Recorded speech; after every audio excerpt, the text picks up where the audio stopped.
noloshu waxay ku baraysaa kumanaan qof oo wanaagsan, haddana waxay kuu sheegaysaa inaydan qaarkood isfahmayn.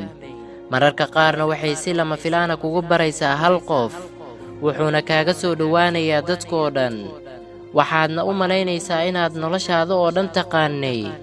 wuxuu ku siinayaa farxad badan, wicitaan iyo wehelin aad u badan, kalsooni iyo jacayl ayay ku weydiisanayaan, waad siinaysaa bilaa shuruud, naftaada ayaad ka jeclaanaysaa. ugu dambayn si lama filaan ayay isku beddelayaan una tegayaan iyagoo aanan ku ogaysiin. adigiina meeshaas ayay kaaga bilaabanaysaa murugo iyo qoomamayn, ilin iyo walbahaar joogto ah.